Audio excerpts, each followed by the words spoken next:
And if you go get a big rig, you've eliminated what you're trying to gain.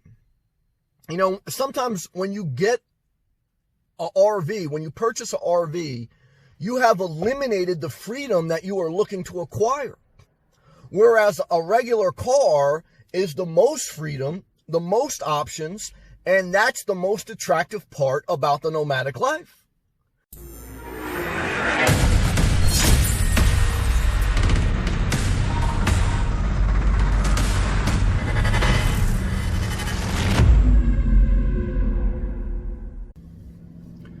Three reasons to live in your car versus an RV. Number one is living in a car is easier to entry and easier to exit. What does that mean? The access to getting a regular car is just going to the dealership, the Jeep dealership, the Toyota dealership, whatever. Most people already have a car. So to start the lifestyle in living in your vehicle, you have a vehicle, or it's very easy to go to any dealership and get a vehicle.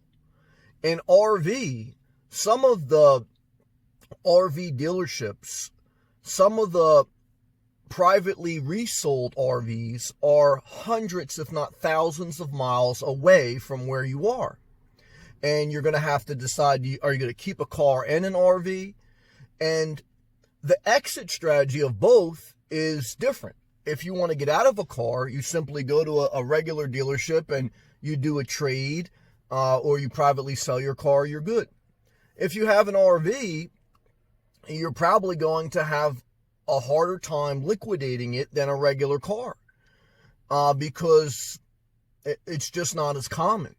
So the entry and exit is a lot smoother when it comes to regular vehicles. When it comes to recreational vehicles, and that's what RVs stand for, the entry and exit is more cumbersome. It's more burdensome. It's harder to get, and it's harder to get rid of. So the number one reason, to select a car over an RV to live out of is it's easier to get in and out of, easier to maintain. If you have to get work done on a regular car, you could go to a regular mechanic. An RV, depending on the type of RV, you're going to have to probably, again, search for an RV dealer or someone who works on those things, and, it's going to be a little bit more work. The number two reason to select a regular car over an RV is fuel efficiency. When you live on the road, when you live on wheels, fuel is one of your biggest costs. Your biggest cost is food, in my experience. But fuel is a major cost, something to consider. You're going to spend more fuel when you live in a vehicle. So if you I live in a Jeep Renegade, I get about 25 to 30 miles per gallon. Some people live in a Toyota Prius, they get 50 miles per gallon. An RV, whether you have a motorhome or travel trailer, you're more than likely going to get under 20 miles per gallon, and many of them even 10 miles per gallon. So you're going to cut your fuel efficiency in half. You're not going to be able to go as far as cheaply, and it's a major consideration, especially if you consider how much you move, how much you like to move, and what your budget is. So fuel efficiency must be considered in the nomadic life. Because it's a major line item expense at the end of every month. So consider that when thinking about what type of vehicle to select. Third is options for extra revenue and options for parking. What does that mean? Well, one of the things I promote that I found very good is the option to DoorDash or Instacart, deliver food. And when you're in a regular vehicle and you get good fuel efficiency and you're nimble, you can deliver food, you can make money, and there's no issue working a gig economy when it comes to like delivery apps. If you're in an RV, definitely a motorhome, that's eliminated. If you're in a travel trailer, One is you're going to have to be at campgrounds. That means your expense goes up. And it's going to be a little bit more of an issue. And towing a travel trailer, unless a very small one, is going to require a bigger, more powerful vehicle. And then you may eventually eliminate your options to be able to earn side revenue with regards to delivering food with DoorDash or Instacart. And you have less options when it comes to parking. When you're in a regular vehicle, you can go to a tent camping site.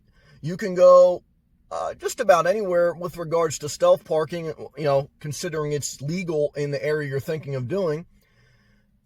When you're in an RV, there's no such thing as stealth parking, number one.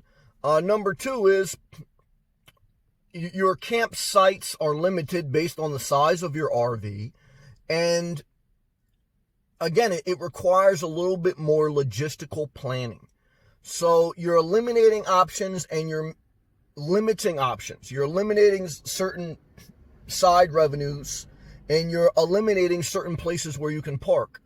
So you may be making your life a little bit more convenient depending on what type of lifestyle you like to live and what type of options you want. So I think those are the three major things that at least weigh on my mind that I consider living this nomadic life, and I think you should give some thought to. Because again, I think a big part of the nomadic life is you're trying to kind of get out of the rat race. You're trying to, beat the system without, while still playing the rules of the system. I'm not trying to break laws. I looked up is living in your car legal before I did it, and it is legal. But you have to park legally, whether you're at a campground, which many times I do, whether you're at someone's property, they allow you to park there, etc. So as long as you comply with the laws, you are legal.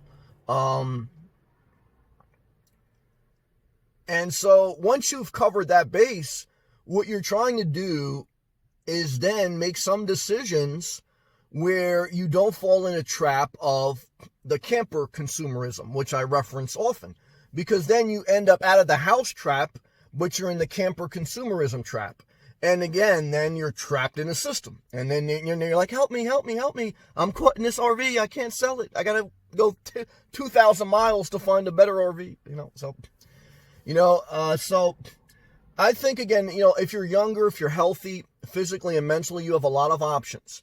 So one thing I really think about in life is unless you have to, don't eliminate options. Unless you've really considered and really counted the cost, don't eliminate options. Because I think having more options, even if you don't use them, leads to less stress. And I think stress is the killer of life that degrades the quality of life. And I think the nomadic life, you're trying to add a better lifestyle. You're trying to add quality, less stress, more freedom, more flexibility. And if you go get a big rig, you've eliminated what you're trying to gain. Sometimes when you get an RV, when you purchase an RV, you have eliminated the freedom that you are looking to acquire. Whereas a regular car is the most freedom, the most options, and that's the most attractive part about the nomadic life. So that needs to be considered. And it should be encouraging because anyone with the physical and mental ability could live in a car. A little bit less convenient, a little bit less comfort, but, you can certainly, supplement that through staying at a campsite, through setting up a nice big tent, running an extension cord with a portable air conditioner, and make that like a RV, for the time you're at the campsite. You can certainly, you have options. You could stay at Airbnbs. You